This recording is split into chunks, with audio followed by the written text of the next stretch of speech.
Good morning. What is up, everybody? This is Stevie Breach coming to you. I'm sitting here drinking my coffee, looking over my Twitter timelines and mentions from last night. And basically, I said that I wasn't going to do a review of AJ Styles leaving an Impact, the DVD shoot review from High Spots that I watched last night. But people keep asking me questions and asking me to do it. I don't know how to do a shoot review without giving away everything that was in there. But basically, I want you to buy this because I think that, honestly, I think this is a good DVD. It has great points. I sat there and watched it. It was just under 2.5 hours, and I honestly was thoroughly entertained. I think that this really is involved with an angle. I really don't think that AJ Styles has ever been, on the outsides of TNA. Maybe they're letting him, have like a little 6-month break where he can go out and do some independent shots and stuff like that. But I think overall there's an understanding with AJ Styles and TNA that, he is going back. I thoroughly believe that the Lockdown pay-per-view will have AJ Styles in the main event. It's the only possible thing I can see going on. You guys are watching the TV, or at least, listening to the videos or podcasts, or at least keeping up with the spoilers and things like that. There's no one that Magnus can possibly challenge for the title except for AJ, and them starting up this whole storyline with the secret investor bringing in Davey and Eddie. I think that they're coming in to be tag team guys. They're going to be either the Wolves or the American Wolves. It's an easy way to get Styles re-signed. It's an easy way to get Jeff Hardy re-signed. If Sting needs to get re-signed, it's an easy way to bring him in like that. And then Dixie's all pissed off. You have the makings of a lethal lockdown match. You still need to have a World Heavyweight Championship match. So, I mean, at least the baby faces are going to get a little bit of control. Because as of right now, the heels run that place. Basically, if you're on Dixie Carter's good side, you're going to get whatever you want. Possibly, maybe Bobby Roode just splits off on his own, becomes a super baby face, stands up to Dixie. Maybe that's what they can do. But honestly, AJ Styles had nothing but good things to say about almost everybody that he's ever worked with. He does, say that TNA's made some stupid decisions bringing certain guys in. But basically, at the end of the day, when you watch the commercial, it is Rob Van Dam, the guy that he said, I wish I never would have dropped the title to that guy. I wish I would have walked in and said, I'm not doing the job.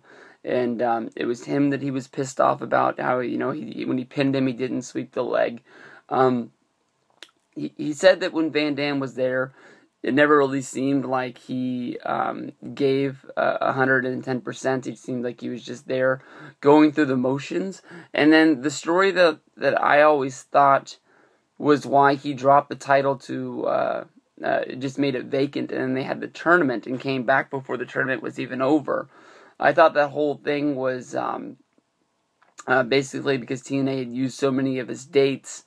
They had to send him home for a while because it cost so much, and they'd only signed him for so many days a year. AJ told the storyline, Rob Van Dam needed to go on a vacation, and that's basically why they took him off TV and they took the title off of him, because they didn't want to have the show going without the title. He said back in the early days, TNA was honestly behind him and wanted to keep him and make him the TNA champion, making it about him.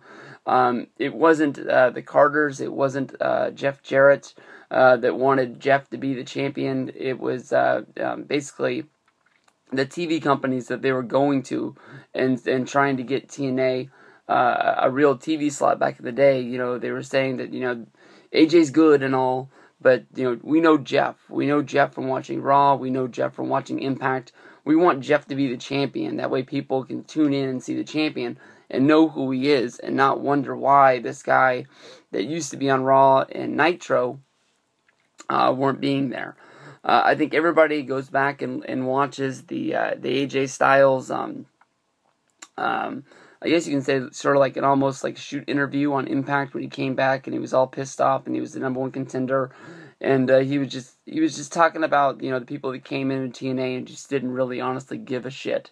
and names that came to, was Booker T and Scott Steiner. AJ Styles really pours it on and says, you know what, he never really clicked with Booker T.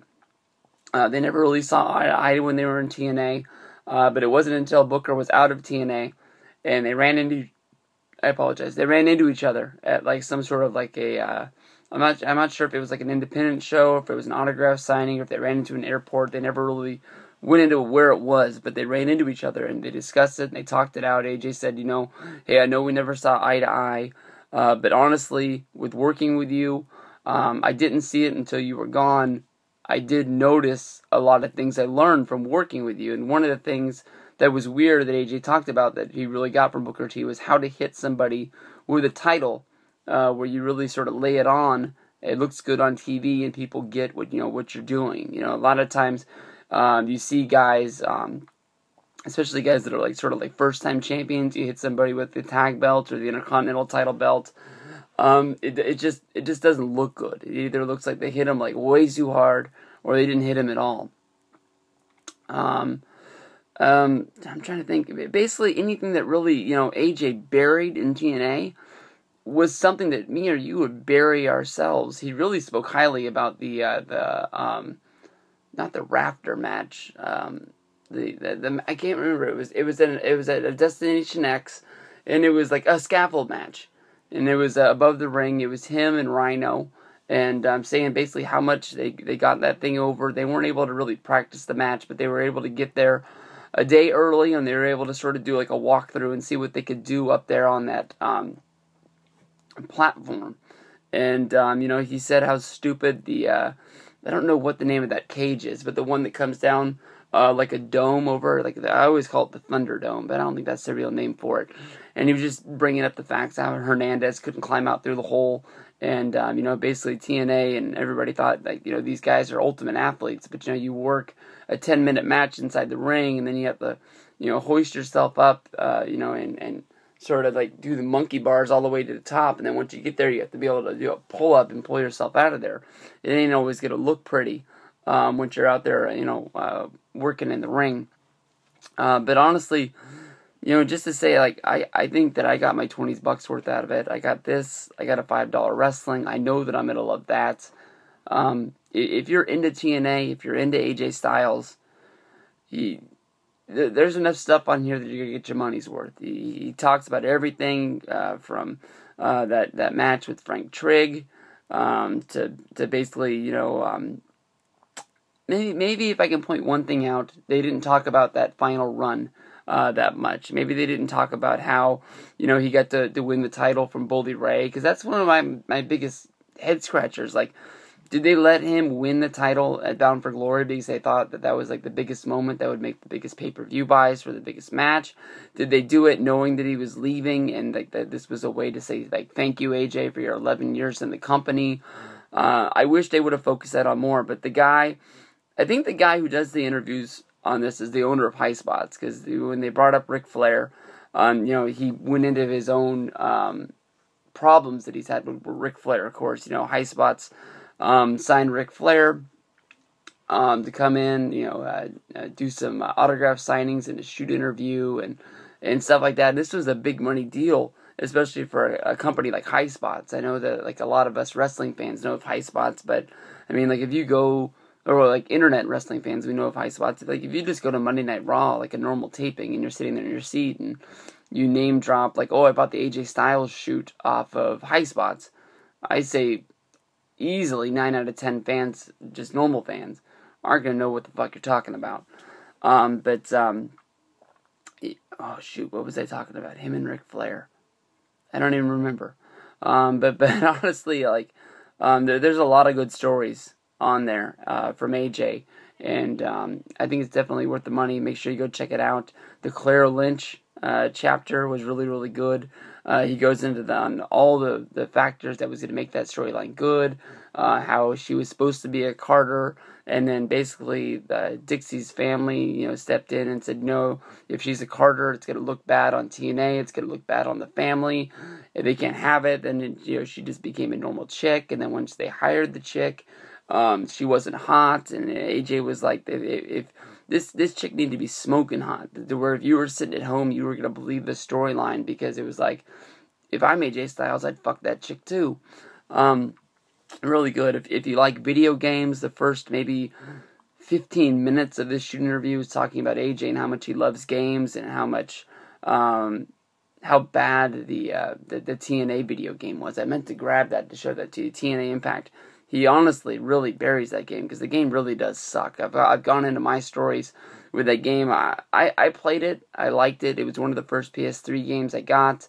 But to me, playing the storyline mode, it was like, everything was like progressively like a normal video game would be. It's easy, gets a little bit harder, and then all of a sudden you get to this title match against Tomko and AJ Styles, and it's the most impossible match of all time.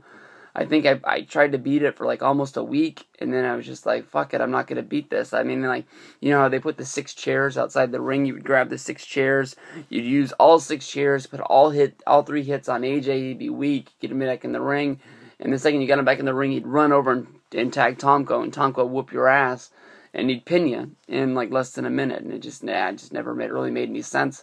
Gave up on it. I mean, I know I'm not the only person who hates this game. Some people always say that they've liked it, but I'm trying to remember what the fuck I was talking about with Ric Flair. But honestly, I have a large collection of shoot interviews. This isn't the best one, but I mean, like, to me, honestly, like, I am so invested in the AJ storyline. It's so close to what Beyond the Shadows, or no, whatever the Bret Hart documentary from back in the day was, when he was leaving WCW, or leaving WWE to go to WCW. That stuff was just really, groundbreaking. And honestly, like, this is like as close as you're gonna get. You know that TNA is not gonna let you follow him around with a documentary crew. So for him to sit down and tell his story about what's going on, he says he hasn't been contacted by WWE. He sort of understands why, because he's really stamped as like a TNA guy. He doesn't say this, but like a lot of TV actors, if they play a role for a real long time, it's hard for them to get other work, no matter how good of an actor they are, because you've seen them so many times on TV that playing one specific character. It's hard to see them do anything else. Maybe like anybody from Saved by the Bell. They got out of that kid show and they never really able to do anything. I know Zach Morris does some stuff here and there, and Mario Lopez does extra, but like that, they never really became serious actors, other than Jessie doing Showgirls, and that really killed her career. I don't even know what the hell I'm talking about anymore. But honestly, go to High Spots, buy this. I'm not 100% sure if they're not doing the whole 3-disc set anymore, or if they really stuck to their guns on or do the pre-order so you can get things. But I'm